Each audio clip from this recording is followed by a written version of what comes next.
Request lagu favoritmu di fitur live chat Audio Plus aplikasi RCTI Plus.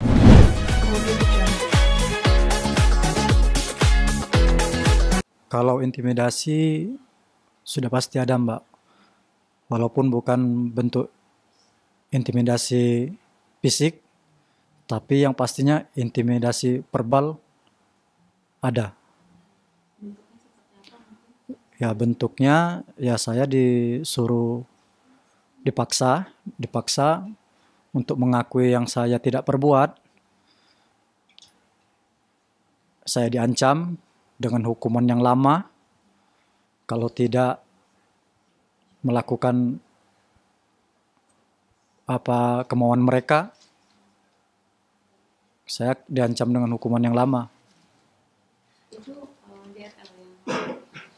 Itu polisi dan didampingi dengan pesuruhnya DRL, si Hans Pranata itu.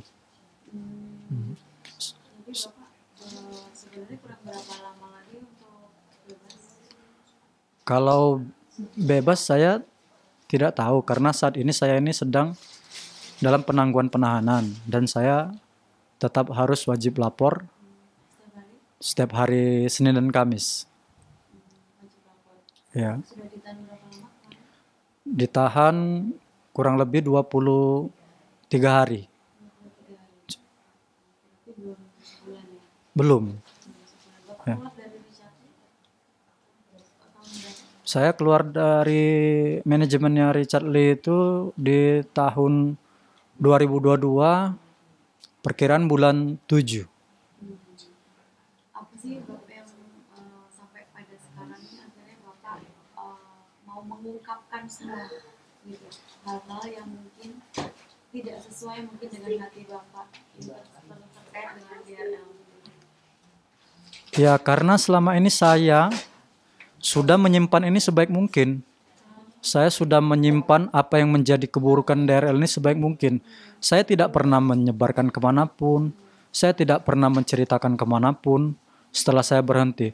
Tetapi dengan kejadian ini saya shock. Keluarga saya pun shock. Dengan ketakutan yang besar. Melihat ancaman. Melihat istri saya pun diancam. Ya saatnya lah sekarang saya harus berbicara jujur, harus berbicara benar demi masyarakat banyak biar tahu siapa sesungguhnya DRL itu. Bentuk ancaman apa ke istri? Mungkin ini Bapak juga kelihatannya kayak menahan nangis ya, sedih ya. Mungkin seperti apa bentuk ancaman ke istri? Ya pada saat itu saya baru keluar dari tahanan isolasi. Saya diangkat lagi ke ruangan polisi, mau di BAP ulang. Dan di situ saya harus menyebutkan nama Doktif. Harus mencatut nama Doktif di situ. Bahwasannya dipaksa untuk menyebutkan nama Doktif berada di dalam sebuah BAP kepolisian. Saya tidak mau. Nah di situ istri saya pun akan diseret. Bisa-bisa istri saya pun mau dimasukkan dalam penjara dengan tuduhan istri saya yang menyebarkan foto-foto tersebut. Saya bilang saya tidak mau dan saya meyakini istri saya pun tidak. Di situ ada si Han, ada lawyernya, si saudara Albert. Nah di situ yaitu semua atas dasar permintaannya si DRL.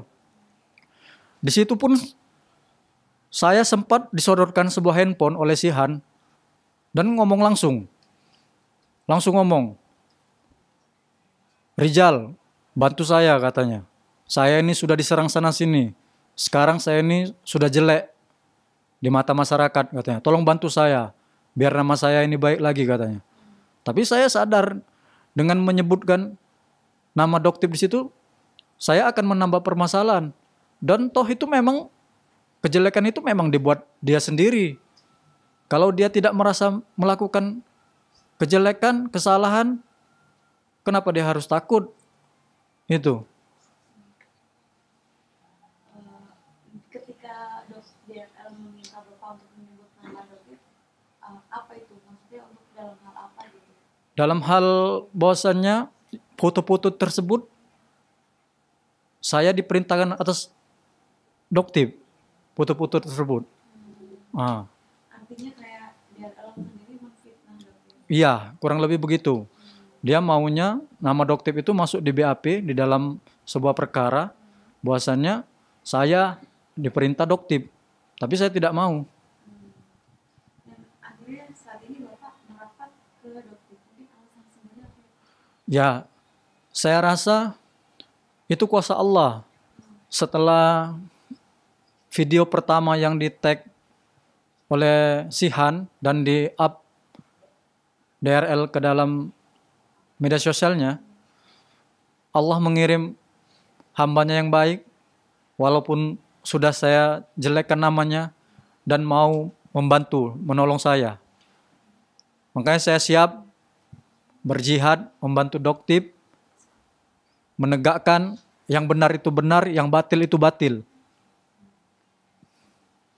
Pak, tadi Bapak dijelaskan juga menyebutkan bahwa DRL itu banyak perempuan-perempuan. Ya, Dan terus juga Bapak juga sempat melihat beliau juga menghapus beberapa skincare. Nah, itu boleh sedikit di flashback mungkin kapan dan sempat nanya nggak kenapa sih Dok kok harus dihapus nih gitu. Itu skincare-nya. kalau untuk masalah perempuan, saya sudah pernah bilang dengan dia, 4 mata sehabis dia ditangkap sama PMJ, saya pernah ngomong sama dia, Dok, kalau bisa setelah ini udah, jangan lagi, udah, dokter fokus dengan bisnis, dokter fokus dengan usaha, nama dokter kan harum, saya bilang kayak gitu, jangan lagi itu. Saya bilang, apa dokter nggak takut dengan balasan nanti di akhirat? Dia bilang gini, Allah nggak ada itu Rijal katanya. Saya ini dokter katanya, nggak masuk semua itu dalam pikiran saya katanya. Dibilang kayak gitu. Nah, tapi kalau untuk yang produk yang dicampur itu memang saya nggak bilang sama sekali. Yang tahu ya saya dia melanggar produk sahnya seseorang dan dicampur dengan produk yang zat yang berbahaya. Saya hanya tahu itu. Nah. Tapi tahu nggak kalau zat yang dicampur itu Bapak berbahaya gitu?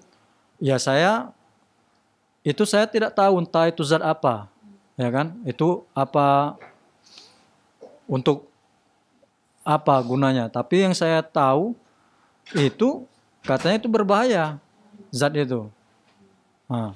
Tapi setelah beliau menghapus itu penjualan dari produknya dia melejit ya?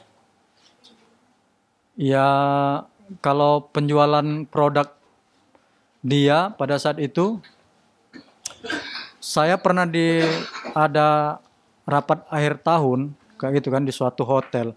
Ya rata-rata ya miliaran semua dalam satu klinik. Nah. Berarti Bapak ini orang kepercayaan ya, artinya tahu berapa income yang didapat. Ya dalam rapat itu income dia ya saya tahu per bulan berapa. Saya pernah lihat kan, karena satu klinik itu berapa miliar. Dia punya berapa klinik pada saat itu, hampir puluhan klinik. Jadi saya tahu itu. Makanya dia bilang katanya bisa menyuap oknum itu ya karena dia banyak uang. Tapi Bapak ngerasa nggak sih kalau dia ini kayak selalu menjelek-jelekan produk lain? Ngerasa, saya merasa. Dari mungkin ketika live gitu mungkin? Ya saya sering ngeliat dia live, nge-review. Ya seharusnya kan kalaupun memang ada produk yang menyalahi, ya ditegurlah baik-baik, bukannya untuk menjatuhkan. Itu ya kan. Ya namanya sama-sama berbisnis, ya jangan saling menjatuhkan lah gitu ya kan. Ya kalau memang produknya memang salah ya dikasih tahu kayak gitulah mungkin. Tapi jangan menjatuhkan kayak gitu. Terkait dengan Kartika Putri kan kemarin juga sempat Ya. Bapak tahu soal itu? Tahu, saya masih sama DRL itu.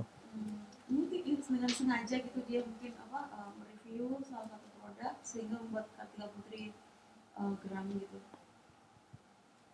Kalau pada saat dia mereview pertama kali produk yang menjadi masalah antara DRL dan Mbak Karput, saya memang belum datang.